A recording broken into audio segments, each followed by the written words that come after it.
병원을 다녀도 통증이 잘 낫지 않는 분들 많으시죠? 돈은 돈대로 다 쓰고 있는데 완치가 어려워서 고생하시는 분들이 많으십니다. 이렇게 쉽게 낫지 않는 이유는 병원 가서 치료만 받고 나아질 거라 기대하시기 때문인데요. 사실 병원을 가는 시간은 일주일 중 일부분이고 평상시 집에서 어떻게 노력하는지가 제일 중요합니다. 하지만 어떻게 집에서 통증 관리를 해야 하는지 모르시는 어머님, 아버님들이 정말 많으실 거예요. 그래서 오늘은 원장님을 만나 뵙고 환자분들이 흔하게 하는 4가지 방법들을 살펴보면서 통증으로 힘들어하는 환자분들이 집에서 어떤 것을 할 수 있는지, 또 원장님이 가장 추천하는 방법은 무엇인지 알아보았습니다. 원장님, 오늘은 네, 안녕하세요. 네, 원장님, 오늘은 통증에 대해서 이야기를 좀 해볼까 해요. 네. 직장일 다니다 보면 평일에 시간을 내서 병원 가는 게 좀 힘들더라고요. 그래서 통증을 참고 방치하다가 병원에 가면 치료도 엄청 오래 걸리고 병원비도 그것 때문에 또 많이 들고 이게 되게 맞아요. 악순환이더라고요. 맞아요. 이게 뭐 아플 때, 아프거나 어디 불편할 때, 뭐 병원이든 뭐 한의원을 포함해서 이제 가게 되는데, 처음부터 아프자마자 바로 가지는 않잖아요. 조금 며칠 지켜보기도 하고, 좀 갈까 말까 그러다가 이제 가게 되는데, 갈까 말까 고민하는 시간이 뭐 한 며칠 정도면 괜찮지만, 그게 1주, 2주, 3주 넘어가게 되면 너무 늦게 가면 예상했던 것보다는 좀 더 치료가 많이 걸리고 길어질 수 있죠. 그래서 뭐 일반적인 시간을 이렇게 내기 쉽지 않은 직장인 같은 경우는 아무래도 일과 시간 중에 잠깐 나오는 건데, 다들 아시겠지만 1시간 정도 자리 비우는 게 쉬운 일은 아니니까, 또 근처에 바로 근처에 가까운 데 좋은 어떤 병원이나 한의원이 있다면 좋지만 좀 더 가야 된다면 그만큼 더 시간도 걸리고. 원장님도 환자로서 약간 그런 그렇죠. 병원비 부담이나 이런 게 없어요? 저도 어디 아프면 다른 동료한테 치료를 받거나 다른 뭐 이런 병원에 가기도 하죠. 그러니까 저도 중간에 진료를 보다 갈 수는 없기 때문에 잠깐 쉬는 날이라든지 아니면은 뭐 잠깐 짬내서 갔다 왔다 오긴 하는데, 처음에 갔으면 좋았을 텐데 좀 뒤늦게 가면 치료가 더 걸리는, 당연히 비용 더 많이 나오고 이제 그런 경우가 많이 있죠.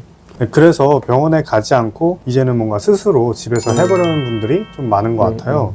그래서 유튜브에서 스트레칭 같은 것들도 하고 뭐 찜질 같은 것도 하고 되게 다양하게 하는 것 같은데, 이런 건 어떤가요? 좋죠. 그러니까 모든 걸 다 이게 치료로만 할 수 있는 부분은 아니기 때문에, 가령 뭐 우리가 어디 어깨나 목이 아파서 왔다면 치료하는 시간도 뭐 1시간 미만이기도 하고, 일주일에 뭐 2번, 3번 정도가 일반적이기 때문에, 그럼 나머지 시간은 대부분 집에서 또 사무실에서 혼자서 보내는 시간이니까 그 시간에 홈케어를 좀 같이 하면 훨씬 좀 더 도움이 되죠. 우리가 학교에서 공부할 때 학교에서 배운 내용도 있지만 복습을 잘하면 훨씬 좀 더 진도가 잘 나갈 수 있는 것처럼, 집에서 이런 스트레칭이라든지 또 이런 통증 질환이라면 좀 온열 치료, 그러니까 뭐 따뜻한 핫팩이라든지 그냥 아무것도 안 하고 다음번 진료 오시는 것보단 뭔가를 하고 오면 훨씬 좀 더 좋아져서 오시기 때문에 전체적인 치료 기간 횟수를 단축할 수 있는 효과가 있죠. 뭐 스트레칭 같은 경우도 우리가 흔히 뭐 어깨가 목이 아파서 오셨다, 등이 아파서 오셨다 봤을 때 우리가 뭐 침을 놓고 뭐 물리치료라든지 뭐 추나치료라든지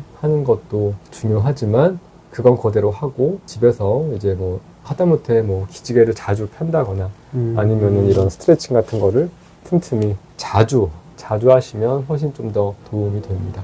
생각보다 자주 해야 되는군요. 네, 맞아요. 네. 그럼 스트레칭이 정확히 어떤 점에서 좋은 건가요? 그리고 좀 잘못된 자세로 오히려 역효과 난다고 조심해야 된다고 하시는 분들도 있던데, 그런 의견은 좀 어떻게 생각하세요? 스트레칭 같은 경우를 하게 되면 아무래도 몸이 좀 풀리고 근육을 조금 더 이완시킬 수 있고 근육의 혈액순환을 좀 더 도와주는 역할을 하기 때문에, 바로 뭘 하는 것보단 충분히 워밍업을 하고, 그러니까 근육을 좀 데워주는 역할을 하면서 좀 풀어주면, 좀 움직여주면 조금 더 이제 근육이 움직일 준비를 시키는 거죠. 마치 차 시동 걸고 바로 출발하는 게 아니라 시동 켜고 10초든 20초든 약간 좀 엔진 돌아가게 한 다음에 출발하면 좀 더 차의 무리가 덜 가는 것처럼 몸을 조금 더 움직일 준비를 미리 좀 하는 거죠. 스트레칭 같은 경우 물론 잘하면 상당히 좋은 거고, 혹시 잘못하면 마이너스가 될 수 있는 그런 부분이죠. 가령 뭐 어깨나 목 스트레칭 같은 경우 우리가 고개를 이렇게 돌리는 거라든지 막 돌리는 분들도 많은데, 어떤 분들은 목을 스트레칭 한다고 막 이렇게 꺾는 분들이 있으세요. 그러니까 맞아요. 특히 남자분들은 심하게 꺾어요. 그러니까 막 소리가 뚝뚝 날 때까지 꺾는 경우가 있죠. 그래서 그게 습관이 되면, 잘못 습관이 되면 소리가 날 때까지 꺾게 되고, 소리가 안 나면 뭔가 안 한 것 같으니까 더 꺾죠. 네. 그러다 보면은 근육이 잘못하면 잘못된 결로 찢어지는 경우도 있고 상당히 근육이 오히려 더 잘못 길이 들어요. 그렇기 때문에 그 잘못된 스트레칭이죠. 그러니까 목 같은 경우는 특히 너무 또 앞으로 과도하게 숙이면 이것도 목 디스크를 더 유발할 수 있고 일자목도 유발할 수 있기 때문에 네. 목 같은 경우 스트레칭 한다면 뭐 이렇게 좌우 돌리는 천천히 그리고 뒤로 이렇게 세 가지만 잘 하셔도 그리고 아까 말한 것처럼 이렇게 만세를 자주 한다거나 네. 이렇게 돌려주는 이런 것만 자주 좀 하셔도 도움이 되는데 너무 과도하게 꺾거나 그러니까 스트레칭을 정말 바르게 하는 게 중요하고 잘못하면 더 마이너스 한다는 그 말을 반복하는 거니까 네. 그런 거죠. 생각보다 조심해야 되는 네. 그런 동작들이 있네요. 허리 같은 경우도 네. 우리가 가령 요가 하는 분들도 많지만 맨바닥에 앉아서 다리를 양반다리하고 앉거나 다리를 이렇게 쫙 펴고 앉아서 앞으로 막 숙이는 분들도 있죠. 스트레칭 네. 한다고. 네. 근데 골반 같은 경우는 맨바닥에 오래 앉으면 골반에 좀 부담이 돼요. 그래서 좌식으로 하는 운동이 다 일체 안 좋죠. 그러니까 스트레칭이긴 하지만 그렇게 하면 안 된다는 거죠. 그러니까 너무 앞으로 과도하게 숙이지 숙이거나. 마시라. 그러니까 스트레칭을 너무 맹신해도 안 좋은 거고 너무 안 해도 문제인 거죠. 그런 스트레칭 잘못해서 실제로 한의원 오시는 분들도 그렇죠. 많죠. 어. 네, 맞아요. 그래서 적외선 조사기 같은 기계도 요즘 꽤 많은 분들이 사서 집에서 사용하시는 것 같아요. 네, 네. 이 적외선 조사기는 원장님 집에서 홈케어용으로 좀 어떻게 생각하시는지. 괜찮아요. 괜찮은데 아까 말했던 뭐 온열 치료기든 아니면 이런 적외선 조사기든 저걸 너무 크게 생각할 필요 없는 거고 약간의 보조적인 좀 도와주는 정도로 생각을 해야지 이걸로만 할 수는 없는 거예요. 가령 이게 뭐 한의원에 가거나 정형외과나 뭐 이비인후과도 그렇고 이거를 이제 많이 중간중간에 이제 환자를 쏘여줍니다. 네. 인프라레드라고도 하는데 이게 램프도 시중에서 구할 수도 있어요. 근데 이제 이게 보통 한의원마다 다르겠지만 보통 15분에서 한 20분 정도 특히 좀 워밍업 개념으로 좀 하죠. 그러니까 좀 따뜻하게 온열 치료기의 일종인데 그 부위를 좀 데워주고 하는 그런 역할을 하는데 네. 집에서는 이걸 뭐 하는 거는 어렵진 않겠지만 이거를 너무 오래 한다거나 네. 이거를 뭐 켜고 잔다거나 너무 가깝게 된다거나 그러면 오히려 화상이라든지 뭐 위험할 수가 있으니까 너무 이걸 맹신할 수는 없는 거예요. 그래서 그런 시간적인 면 또 어떤 경우는 가령 우리가 발목을 삐끗했을 때 바로 그 직후에는 냉찜질이 중요하지 네. 이거를 하진 않는데 그러니까 냉찜질을 해야 될 상황에 이 온열 치료가 돼버리면 오히려 더 반대가 되는 거죠. 그러니까 이거를 해야 될 상황인지 아닌지 판단하는 게 중요하고 네. 하게 되면은 어느 정도의 그 거리를 두고 얼마나 해야 될지 그런 판단 여부를 일반인분은 잘 모를 수도 있으니까 네. 그거에 대해서 좀 보조적으로 뭐 조금 한다거나 잠시 이전 정도를 하는 게 좋을 거라고 봐요. 맞죠. 저도 찾아보니까 일단 무작정 틀어놓으시다가 그냥 따뜻한 용도로만 그렇죠. 그냥 사용하다가 끝난다. 난방기구가 아니니까 이거는 맞아요. 네, 맞습니다. 그렇게 사용하다가 효과 없다는 분들도 꽤 많고, 뭐, 피부가 갈라진다 이런 분들도 맞아요. 많고, 좀 그랬던 것 같습니다.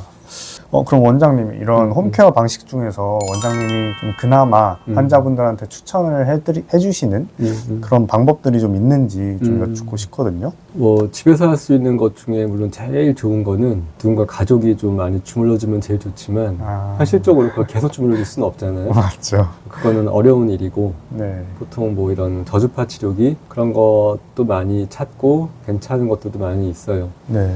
그러니까 집에서 할 수 있는 가정용으로 판매하는 것도 많고 그런 것들 중에서 좀 구매량이 많고 좀 네. 무난한 것들을 선택하면 되는데 네. 저주파 치료기라는 거는 일정 그런 주파수 저주파의 영역에서 근섬유의 자극을 좀 전기적으로 자극을 줘서 근육을 조금 수축했다가 늘렸다가 그런 반복하는 그런 작업을 반복하면서 근육을 좀 움직여주는 네. 그러니까 마치 잠들어 있는 근육을 흔들어 깨워주는 건데 네. 계속 흔드는 게 아니라 흔들었다가 조금 좀 놔뒀다가 흔들었다가 그렇게 좀 반복하는 그런 거죠. 가정용이라는 거는 무작정 세게만 나오지는 않아요. 이런 의료용, 병원용이 아니기 때문에 네. 집에서 할 수 있는 그런 가정용 저주파 치료기는 어느 정도 무난한 정도의 범위 내에서 이용할 수 있게 나오니까 그런 것도 하루에 뭐 2-3번 정도 뭐 너무 많이 해도 문제가 되는 거지만 하루에 정해진 시간 내에 한다면 그것도 홈케어에 충분한 그런 하나의 방법이 될 수 있을 거라고 봅니다. 네, 알겠습니다.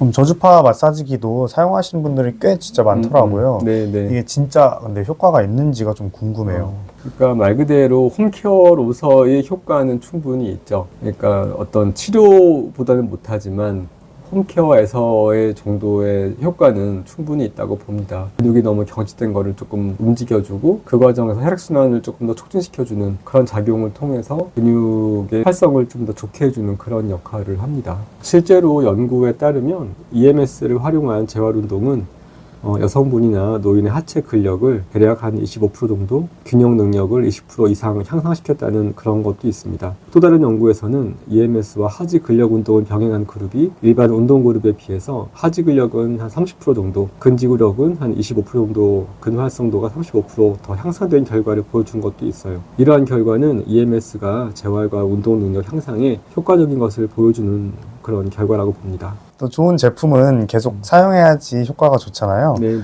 네, 근데 저주파 마사지기는 좀 작고 가벼워서 좀 편리하게 여행 가서도 사용할 수 있을 것 같더라고요. 네네. 그래서 병원 방문하기 힘드신 분들은 한번 구매하면 오래 쓸 수 있어서 뭐 돈도 아끼고 시간도 좀 아낀다는 분들도 있고요. 네네. 그래서 원장님 얘기 들어보니까 저도 마사지기, 이거 저주파 마사지기 한번 구매해보고 싶다는 생각도 드네요. 네. 그러니까 오늘 말씀을 드렸던 스트레칭이라든지 온열 치료라든지 적외선 조사기라든지 또 방금 말했던 저주파 치료기라든지 다 그 홈케어라는 그런 카테고리 안에서의 얘기를 한 거예요. 그러니까 중요한 거는 정말 치료가 필요한지 안 한지, 어떤 치료가 필요한지 진료를 보고 한의원에서 치료를 쭉 하는 게 좋은데, 집에서도 할 수 있는 게 뭐가 있을까라고 본다면 그 질문에 대한 답을 드리는 거죠. 어차피 집에서 뭘 하긴 해야 될 텐데 뭘 할까라고 한다면 그 중에 그런 것들, 저주파 치료기 말씀드렸던 거지, 이것만 계속 하시고 굳이 이게 치료할 필요가 없는 거라고 한다는 게 아니라는 얘기를 하는 거예요. 그런 홈케어로서의 어떤 장점과 한계가 있다. 그걸 좀 기억하시면 좋겠습니다. 저주파 마사지기라고 또 너무 맹신해가지고 그것만 하루 종일 그렇죠. 비비고 있다고. 네, 맞아요. 이게 뭐 낫는 건 아니니까. 네. 또 정확한 진단이나 이런 걸 위해서는 병원을 방문하는 게 네. 좋긴 하겠네요. 그럼 원장님, 저주파 마사지기는 좀 어떤 분들한테 그나마 좀 도움이 될까요? 저주파 치료기는 조금 더 수동적으로 사람들의 근육을 좀 움직여주는 그런 장비죠.